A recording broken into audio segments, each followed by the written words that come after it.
Welcome to another week in your Lifehouse.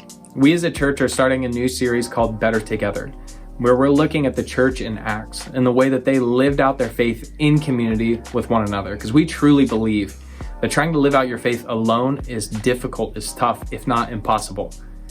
But when we come together as a community and live out our faith, we truly are better together. One of the things that keeps popping up more and more in my YouTube homepage is reaction videos. I've never really gotten into reaction videos. They've been big since like 2007. It started with people reacting to like people breaking their legs and like things like weird things, like people being shocked and scared. And then all of a sudden there's this huge wave of people reacting to music, and people really like that. And then out of that was born people watching people playing video games. My nephews watch people play Minecraft for hours a day. But I don't blame them, because I told Jane the other night, I was sitting there watching a 41-minute video of another guy making coffee. And I thought, this is no different from watching someone play Minecraft, because coffee is my hobby, Minecraft's their hobby. So I get it. There's something that sucks us in to these reaction videos. And I looked into it. There's some psychology behind this, okay? As humans, we desire to experience things together. That's how we know we're in a tribe. That's how we know we're in community. And that's how we know we're with people heading in the same direction.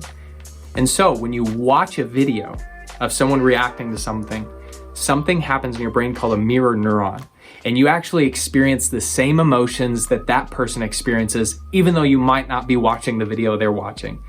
And in your brain, you feel an emotional bond to that person, and you don't feel as alone as you did before. Isn't that interesting? Now, I think this last year of isolation pushed the internet towards these reaction videos, because we finally felt like we were hanging out with friends again. We finally felt like we were gaming with friends again. We finally felt like we were listening to sick tunes with our friends again. Reaction videos are just a product of what our heart desires.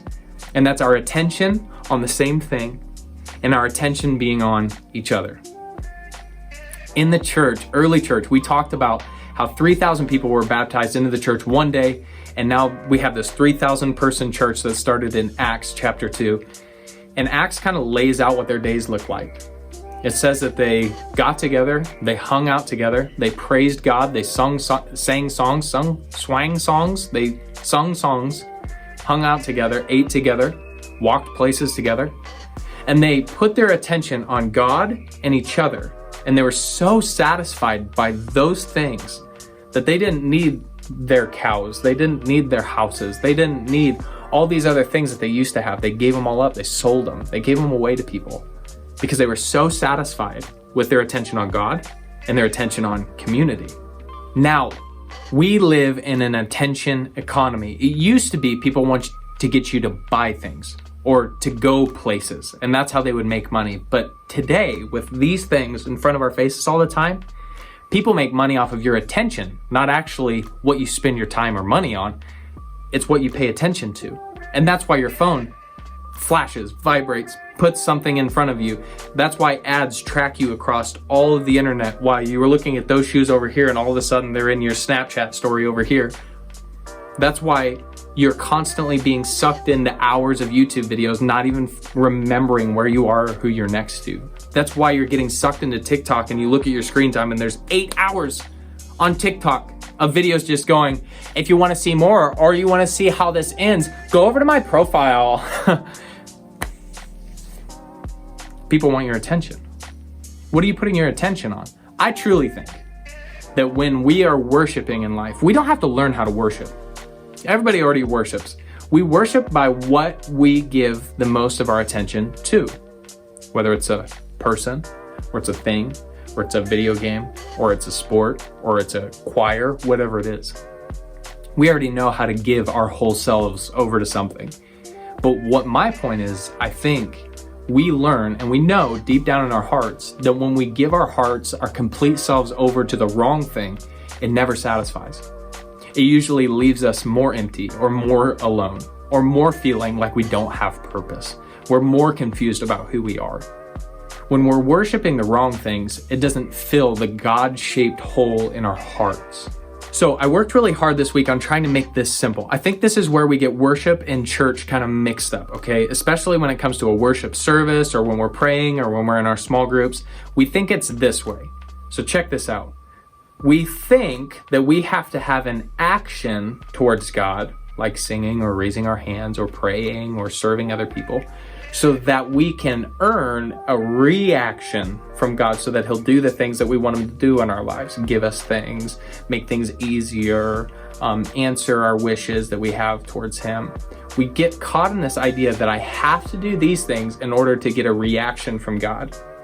But really, the truth is, true worship, true satisfying worship comes when we realize that God has already done the action. And that out of that, we're reacting towards God. That's what true worship is. He's done the action of putting us on this planet, giving us a sunset that makes us not believe that colors could really look that good. Sorry if you're colorblind. I know, I was thinking of T-mosaics, okay. I'll take that part out. He put us on this planet. He gives us good things. He gives us friends. He gives us talents and abilities. He gives us salvation. He gives us a way to heaven. He gives us a way to forget our past and move forward. He's already acted in our lives. And out of all of those things, all of those actions that we've received from God, we react. That's why you see people pouring their hearts out during worship service. That's why you see people pouring their hearts out during prayer. That's why you see people helping people that don't deserve to be helped. They're reacting to the good that God has already done in their life. It's like a reaction video. It's the attention that they're putting on God and the people around them. And then they react out of those things. That's what true worship is. When we look at the early church, we see them putting their attention on God first, and then they're worshiping God, reacting to what God has done, and then they put their attention on the people around them. When we truly get worship right, and we put our attention on God first and the people around us, it doesn't matter what else gets our attention, whether it's our grades or our sports or our video games or our YouTube channels that we love. All those things can be really good things, and they could be our hobbies, right? They could be things that fill our bucket still, but they don't do and they can't do what God can do for you. And so you first put your attention on God, then you put attention on the people around you so that you don't have to watch react videos to try to feel friendship. You actually are paying attention to the people around you. And then whatever gets your attention after that will be in the right place. You'll finally have satisfaction in your heart. What's beautiful about looking at this real form of worship, of paying attention to God and paying attention to the people around you, is it puts your priorities in order and it puts you next to people. As you grow in your faith and as you grow in age, you're only getting closer to adulthood. And when you look at the rhythms that we try to install into the adult life here at Third City, it is that you would be with a small group and you would worship through prayer and through repenting of sins and building each other up and encouraging each other and reading the word together and praying together. You worship by putting your attention on God and the people around you in that setting. So then when you come to church on a Sunday morning, you connect with the Big C Church all over the globe on that day, celebrating and worshiping, putting their attention on God first and then each other next. We worship on Sunday mornings by serving, by loving people and helping people feel comfortable here. We worship by watching kids in the nursery or teaching kids in Sunday school. We worship by taking communion together and remembering what God has done for us, and then we react out of that by worshiping and singing songs of praise. We worship by watching people be baptized in the name of Jesus Christ, and we celebrate and we clap together. Our attention is on God first and then each other. And then whatever the week brings, whatever grabs our attention after that, it's not those things that we're trying to get our satisfaction from. We're getting our satisfaction from things that can actually satisfy. Now, I do want to talk about music for a second. I truly believe that words are the language of thoughts, of your brain. And music is the language of your emotions, your soul. And so when we sing songs with truth baked into them, it's this full circle of mind and heart, body and soul, where you are experiencing what God designed. There's so many scriptures referencing saying, When you think of God, sing out. Sing praises to the Lord. Make a beautiful noise together in reaction to what God has done for you. So here's how we understand what true worship is in our life. Satisfying, real worship is. It's understanding that God has already done the action, and now we're reacting. We're living that out. Excited about what God has done for us.